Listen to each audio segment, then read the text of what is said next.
So much for taking the time and speaking with us. What's been your understanding, Mr. Madhavan, of the lockdown and how the government has managed to deal with it? What is the impact on operations and future projections at Hindustan Aeronautics end? We were under lockdown since end of March, and we restarted our operations on 20th of April. And subsequently, we have improved our activities, and now we are on normal course, of course, with all the our workers coming in 2 shifts. But in the meantime, in the last 2 months, we had lost some production because of the lockdown. And we also have some issues with the supply chain, especially both domestic as well as the international supply chains, because of restrictions on the freight, as well as there is some shortage of activities, as there are some activities which are not taking place, both at our vendors as well as in some of the foreign countries.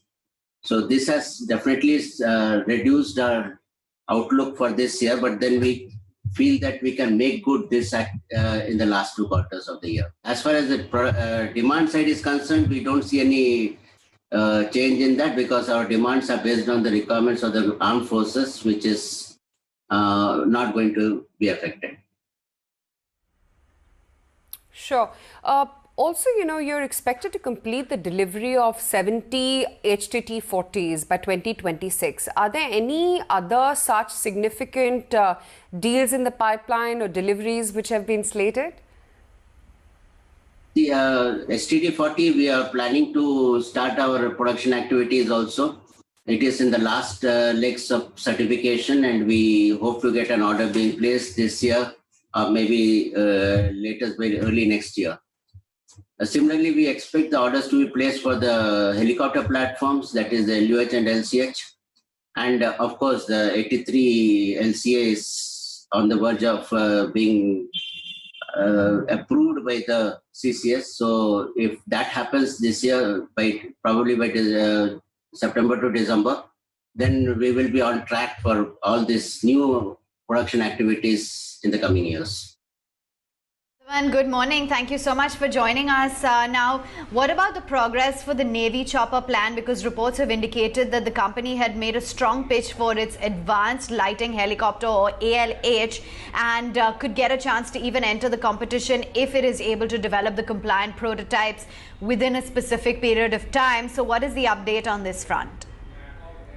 We did make a pitch for the advanced light helicopter, but not in the present configuration. We understand that the Navy needs a different configuration, both because of its weight requirement as well as the dimensional, that is the size requirements.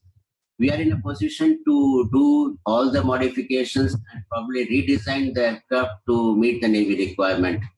We feel that since ALH platform per se is a very strong platform, in the sense it is very reliable, and more than 270 of them are in service with both Army and Air Force.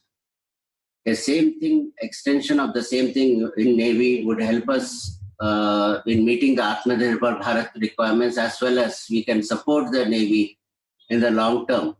Because because since the design is with us, the flight control laws are known to us, we can design to any specification that the Navy needs in future. Okay, fair enough. Getting a move on then, how are you, to take that point forward, how are you seeing the Make in India, Atmanirbhar for the defense sector? What kind of opportunity size would it mean for India and for your company? See, we should look at the aeronautical and aerospace domain in totality.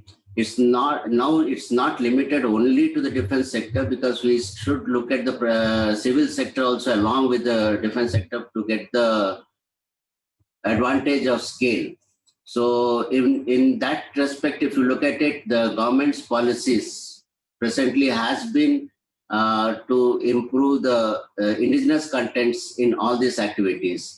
First of all, it started with an FDI increase to 74%, which will have a better impact as far as new industries with the help of OEMs are concerned, will be set up in India. Second thing is they have reduced the GST on MRO activities, which will help a long way in setting up MRO facilities for the civil aircraft sector here. The third thing that they did was to have a negative import list, which has recently been made. So this will allow Indian products to be used more in the defense sector. So these are certain things that will help in making the Atmanirbhar Bharat a reality.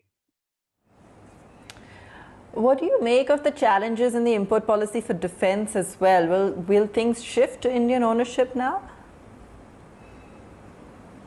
Because each platform is cannot be compared with another one. So you cannot talk about price challenges because prices will be defined depending on the requirement of the platform.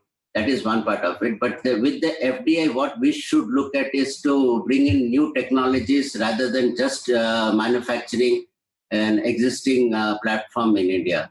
So these are the two things that we should look forward to. And second thing is that the private industry should rise to the occasion and they should partner with the OEMs to set up the industry in India. Do you think the combination of a 74% FDI policy, availability of a large population of technically qualified manpower and lower wages also could make India more attractive on the defense front? It has become a very attractive destination. First of all, because we have a large pool of trained manpower. Second thing, the requirements within the country itself also huge. In fact, there's a huge requirement from the defense forces. So you have a market which is, you don't have to look far for the market. So there are certain issues that will make this very attractive for the foreign OEMs to set up shop in India.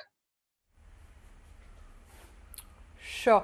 What more do you think needs to be done for the sector at this juncture? You know, some experts say that perhaps simplifying the defense procurement process and procedures, reasonable time for the production to be completed, and mainly, speed of decision-making process could actually help. Would you agree with the same?